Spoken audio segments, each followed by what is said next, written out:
Autoridades defendem a liberdade de expressão depois de censura do STF. Repórter Afonso Marangoni. A revista Cruzoé e o site O Antagonista recorreram ao Supremo Tribunal Federal nesta terça-feira na tentativa de reverter a censura imposta pelo ministro Alexandre de Moraes. Os advogados dos veículos entraram com uma reclamação constitucional junto ao ministro Luiz Edson Fachin. Eles pediram a concessão de liminar para suspender o veto a reportagens que ligam o presidente do Supremo, o ministro Dias Toffoli, à empreiteira Odebrecht. Além disso, os advogados querem a anulação da intimação para depoimentos de jornalistas e sócios dos veículos. Ontem, o publisher da Cruzoé, Mário Sabino, prestou depoimento à Polícia Federal. Um dia após a censura estabelecida pelo Supremo, entidades e o governo saíram em defesa da liberdade de expressão. O ministro da Justiça e Segurança Pública, Sérgio Moro, disse em Porto Velho, em Rondônia, que espera que o Supremo resolva a questão da censura aos dois veículos de imprensa.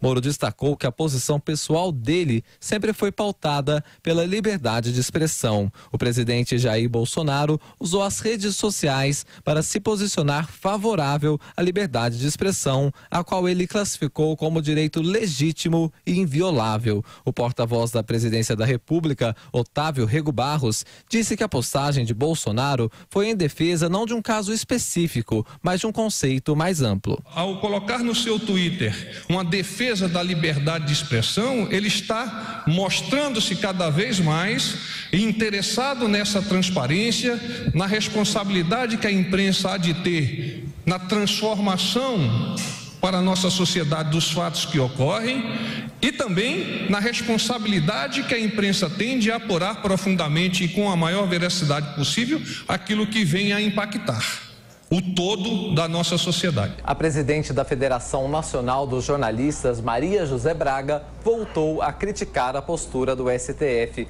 Ela lamentou que setores da justiça estejam tomando medidas contra jornais e profissionais de imprensa. O judiciário brasileiro tem agido como censor de jornalistas e de veículos de comunicação em todo o Brasil. É um problema gravíssimo, principalmente porque o STF está agindo em causa própria, já que as reportagens censuradas foram censuradas porque se referem ao ministro Dias Toffoli, que preside a corte. Nesta terça-feira, o ministro Alexandre de Moraes determinou o bloqueio de contas em redes sociais de 7 investigados no inquérito que apura fake news, ameaças e ofensas contra integrantes do Supremo. Policiais cumpriram 8 mandados de busca em São Paulo, Goiás e Distrito Federal contra envolvidos em ataques a magistrados. O jurista Marco Aurélio Martorelli destacou que a proibição do STF de veicular notícias que envolvem Dias Toffoli e a Odebrecht provocou efeito contrário, ou seja, deu publicidade à reportagem da revista Cruzoé. O que nós temos é assim, pessoas cada vez mais interessadas em entender o que estava acontecendo, qual foi realmente a matéria que foi vinculada, quais foram as acusações que foram feitas contra o ministro. O ministro Marco Aurélio Mello, do Supremo, declarou nesta terça-feira que houve censura e retrocesso na decisão do colega Alexandre de Moraes. Para o magistrado, o ministro Luiz Edson Fachin deveria levar ao plenário uma ação apresentada pela rede que é contra a legalidade do inquérito, que apura ofensas à corte e que também pede a anulação da censura aos sites. Professor. É um momento difícil que o país vive. A nova república foi sepultada nas eleições no dia 7 e 28 de outubro do ano passado. Nós estamos vendo uma transição. Para onde nós vamos, essa transição, quando ela vai terminar, ninguém sabe, né? Como um novo ordenamento legal, pode ser que sim, pode ser que não, mantendo o atual ordenamento legal, mas a chamada Nova República, que nasceu pela Constituição de 88, fundamentalmente, na verdade, politicamente, nasceu com a posse de José Sarney a 15 de março de 85, isso acabou. A questão que se coloca agora são os embates, né, que são travados em defesa do Estado Democrático de Direito. São muitos. Claro que muitas das declarações dadas nesses dias são absolutamente oportunistas. As pessoas não acreditam no que estão falando em defesa da liberdade de imprensa, porque é o oposto do que falaram nos últimos meses ou nos últimos anos, tal. Mas o que interessa é o fato concreto.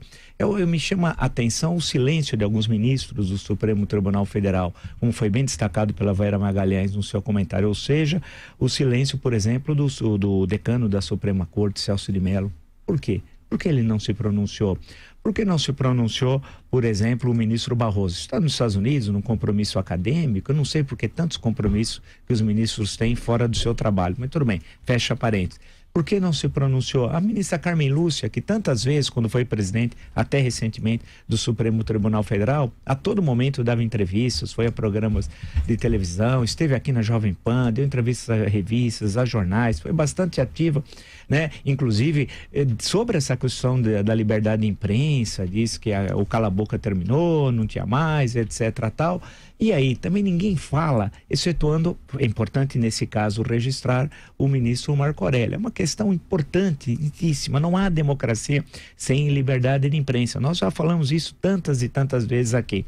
E o que o Supremo fez é absolutamente, até pela entrevista dada pelo ministro Dipp, é absolutamente ilegal, um verdadeiro absurdo. E isso vai ter consequências, muitas consequências.